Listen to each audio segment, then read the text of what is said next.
Om Swastiastu, salam sejahtera bagi kita semua, Shalom, Assalamualaikum, Namo Buddhaya, dan salam kebajikan. Perkenalkan, kami dari kelompok 4 akan mempresentasikan materi tentang rentabilitas. Sebelum kami memulai presentasi, izinkanlah kami memperkenalkan diri terlebih dahulu. Perkenalkan, nama saya Kadek Wika Wendy Putri dengan NPM 2021 321 21278. Baik, perkenalkan nama saya Dewa Yohamisya Taralita dengan NPM 2021 321 21328. Om Swastiastu. Perkenalkan, nama saya Niko Mangrika Ramaswari dengan NPM 202 132 121 311. Om Swastiastu, perkenalkan nama saya Eko Manggedi Baskara Wikananda, NPM 2021 321 21322. Om Swastiastu, perkenalkan nama saya Nyoman Aditya Putra dengan NPM 2021 321 21320. Perkenalkan nama saya Anak Gung Wiwengata, NPM 2021 Untuk pembahasan materi yang pertama, kita akan membahas tentang pengertian rentabilitas, di mana pengertian rentabilitas menurut Bambang Riyanto adalah kemampuan suatu perusahaan untuk menghasilkan laba selama periode tertentu, dan biasanya dirumuskan dengan L atau M, di mana L adalah jumlah laba yang dihasilkan dalam periode tertentu, dan M adalah modal atau aktiva yang digunakan untuk menghasilkan laba tersebut. Selanjutnya kita akan membahas tentang kriteria penilaian yang baik dan valid dengan menggunakan rentabilitas, yaitu memiliki dua ciri-ciri. Yang pertama adalah rentabilitas merupakan alat pembanding pada berbagai alternatif investasi atau penanaman modal yang sudah tentu dengan tingkat resikonya masing-masing. Secara umum dapat dikatakan semakin besar risiko suatu investasi, maka dituntut rentabilitas yang semakin tinggi, demikian pula sebaliknya. Yang kedua adalah rentabilitas menggambarkan tingkat laba yang dihasilkan menurut jumlah modal yang ditanamkan, karena rentabilitas dinyatakan dalam angka relatif. Di sini saya akan menjelaskan tentang tujuan dan kegunaan analisis rentabilitas. Tujuan yang pertama yaitu sebagai indikator tentang efektivitas manajemen tinggi rendahnya rentabilitas yang dihasilkan oleh suatu perusahaan, tergantung pada kemahiran dan motivasi para manajer.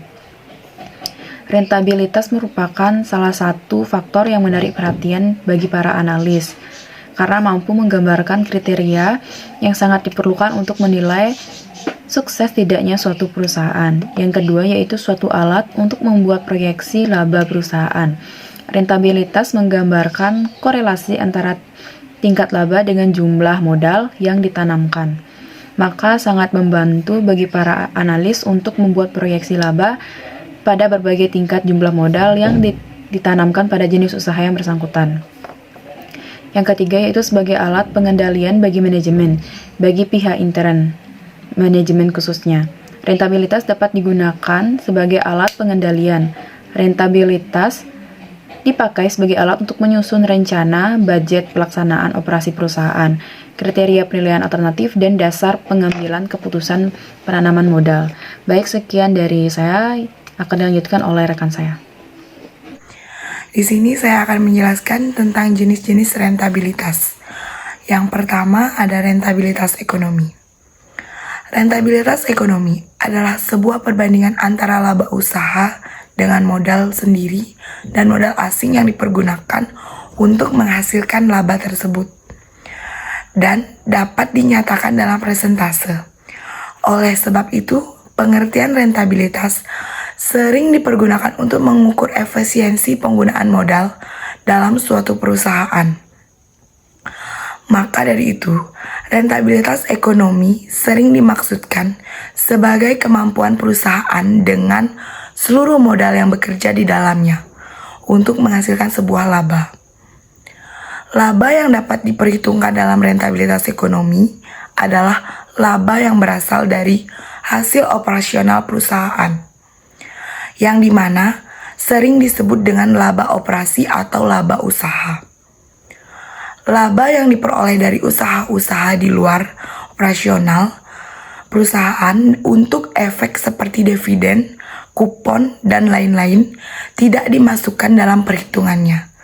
Sekian dari saya, akan dilanjutkan oleh teman saya. Terima kasih. Baik, di sini saya akan melanjutkan nomor 2, yaitu rentabilitas modal sendiri. Rentabilitas modal sendiri adalah kemampuan perusahaan dengan modal sendiri yang bekerja di dalamnya untuk menghasilkan keuntungan. Dengan rentabilitas modal sendiri, perusahaan akan mengetahui beberapa tingkat keuntungan yang diperoleh dari modal-modal yang ditanamkan. Laba yang diperhitungkan untuk menghitung rentabilitas modal sendiri adalah laba bersih, yaitu laba operasi setelah dikurangi dengan bunga modal asing dan pajak penghasilan atau earning after tax. Sedangkan modalnya adalah modal sendiri. Baik, terima kasih. Akan dilanjutkan oleh teman saya. Baik, di sini saya akan melanjutkan tentang hubungan antara rentabilitas ekonomis dan rentabilitas modal sendiri. Hasil perhitungan dan perbandingan laba dengan modal pada rentabilitas ekonomis, di mana modal yang digunakan merupakan penjumlahan dari modal asing dan modal sendiri yang menyebabkan perubahan rentabilitas ekonomis pada berbagai tingkat penggunaan modal asing yang berpengaruh terhadap rentabilitas modal sendiri. Saat kondisi baik, perubahan rentabilitas ekonomis pada berbagai tingkat penggunaan modal asing akan berpengaruh terhadap rentabilitas modal sendiri.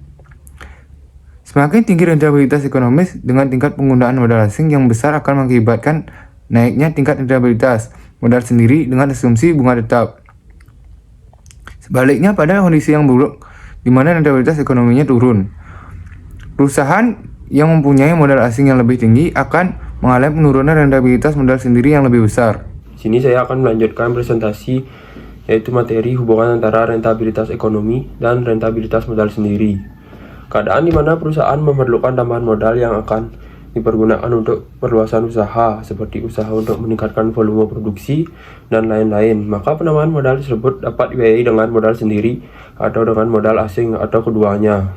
Suatu penambahan modal yang dibiayai dengan penarikan modal asing akan memberikan efek yang menguntungkan terhadap modal sendiri apabila tingkat pengembalian rate of return dari penambahan modal sendiri dengan modal asing tersebut lebih besar dibandingkan dengan biaya bunganya. Sebaliknya, penambahan modal asing memberikan efek merugikan terhadap modal sendiri apabila tingkat pengembalian dari penambahan modal asing tersebut lebih kecil dibandingkan dengan biaya modal atau biaya bunganya. Dengan kata lain, bahwa tambahan modal asing tidak dibenarkan apabila rentabilitas modal sendiri dengan tambahan modal asing lebih kecil daripada rentabilitas modal sendiri dengan tambahan modal sendiri. Tingkat bunga modal asing apabila sama dengan tingkat pengembalian dan tambahan modal asing tersebut tidak menimbulkan efek yang merugikan maupun menguntungkan terhadap rentabilitas modal sendiri. Jadi, penambahan modal tersebut sama saja, baik dibiayai dengan modal sendiri ataupun dengan modal asing. Sekian dari saya. Terima kasih.